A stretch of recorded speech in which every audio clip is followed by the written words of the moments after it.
تراویح کی جو نماز ہے یہ حضرت عمر کی سنت ہے. نبی نے تیسرے دن صحابہ کو منع کر دیا تراویح پڑھنے سے اور غضبناک ہوئے.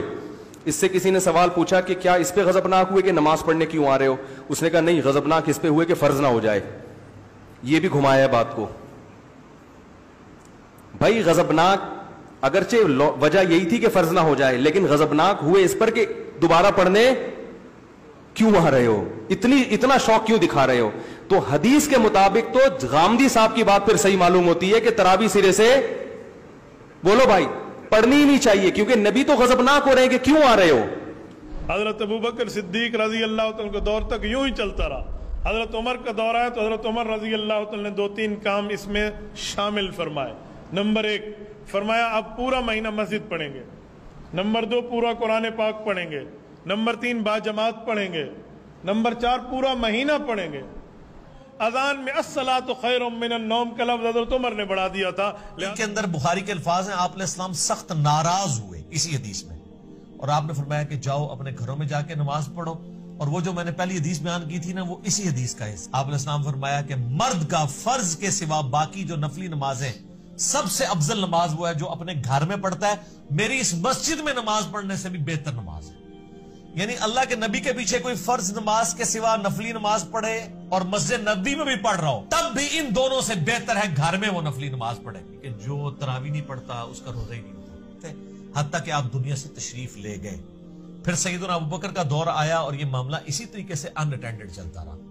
پھر حضرت عمر کا دور آیا تو حضرت عمر کے بھی ابتدائی کچھ سال اسی طریقے سے گزرے. یہ مسلم شریف کی حدیث ہے. انہوں نے کہا اس سے بہتر وہ نماز ہے جو رات کے آخری پہر میں اٹھ کے ادا کی جاتی ہے. بس یہ کہ وہاں سے چلے گئے. یعنی مراد یہ کہ وہ حضرت عمر والی نماز پڑھتے تھے اور یہ جسٹ فیسیلیٹیٹ کیا. حضرت عمر بھی اس کو افضل نہیں سمجھتے تھے، لوگوں کو اکوموڈیٹ کیا. اس لیے شیعہ کا یہ موقف ہے کہ حضرت عمر نے جو شروع کروایا وہ اس کو بدعت سمجھتے ہیں. وہ بھی ایکسٹریم پہ گئے. حضرت عمر نے کبھی بھی اس کو ایز اے فرض کے طور پہ جاری نہیں کیا، جسٹ ایک مستحب کے طور پہ کیا. اور خود بھی وہ آپ دیکھ لیں انہوں نے تو نہیں پڑھی وہاں پہ نماز. جب آپ یہ کہتے ہیں خود تو کوئی نہیں پڑھی ہے، کہتے ہیں دیکھو جی یہ حضرت عمر کو کہتے ہیں جی نعوذ باللہ، وہ کہتے کچھ تھے کرتے سر. جو انہوں نے کہا انہوں نے وہی کیا ہے. انہوں نے کہا اس سے بہتر نماز جو ہے رات کے آخری پہر میں پڑھی جاتی ہے، کیونکہ بخاری مسلم میں کہ یہ حدیث ہے نبی علیہ السلام نے آخری پہر میں اٹھ کے یہ نفلی نمازیں ادا کی ہیں. تو حضرت عمر تو نبی علیہ السلام کے طریقے کے اوپر چل رہے تھے. کہ شیعہ تراویح کیوں نہیں پڑھتے؟ اس سوال کا جواب جاننے کے لیے سب سے پہلے ہمیں یہ دیکھنا ہوگا کہ اس سلسلے میں پیغمبر اکرم صلی اللہ علیہ وآلہ وسلم اور اہل بیت علیہ السلام کا کیا موقف ہے.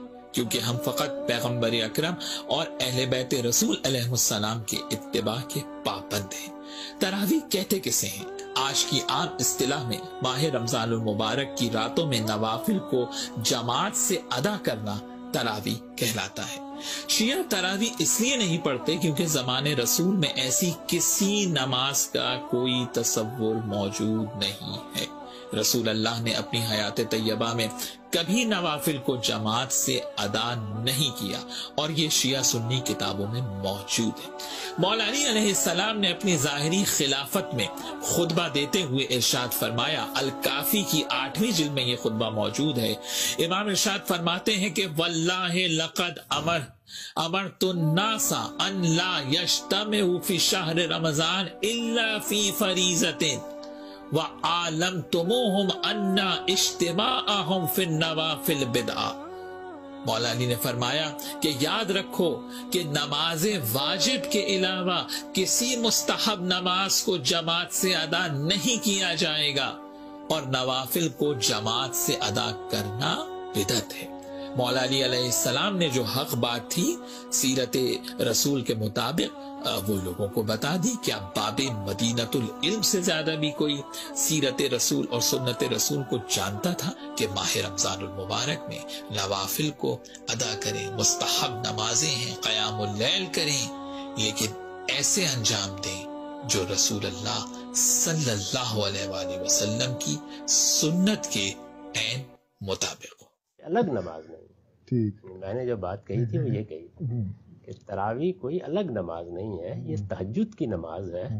اب سوال پیدا ہوتا ہے قیام اللیل سے مراد کیا ہے؟ یہاں پہ میں تراویح کا جو پس منظر ہے وہ بیان کر دینا چاہتا ہوں. دیکھیے جیسا کہ ہم نے خطبے میں بھی دیکھ لیا، اللہ نے قیام اللیل جو ہے اسے فرض نہیں ٹھہرایا تطوعا، قرآن مجید میں بھی اس کا کوئی ذکر نہیں۔ حضور نے تراویح کی نماز یا قیام اللیل نہ اسے فرض قرار دیا، نہ اس کے بعد جماعت کوئی اہتمام کیا مستقل، صرف 3 راتیں آپ نے جماعت کروائی ہے، اس میں 8 رکعتیں آپ نے پڑھی ہیں کہ جو آپ کا معمول تھا تہجد کا وہ پڑھی، اور تہجد کے وقت ہی جماعت کرائی ہے۔ یہ ہے وہ حدیث۔ اس کے علاوہ کسی نماز تراویح جو ہے جو ہم پڑھتے ہیں 20 رکعتیں عشاء کے ساتھ متصل، اس کا کوئی ذکر نہ دور نبوی میں ہے نہ دور صدیق اکبر میں ہے۔ یہ دور حضرت عمر کی خلافت میں ہوا ہے، اور ہم نہیں کہہ سکتے کتنے سال کے بعد ہوا ہے۔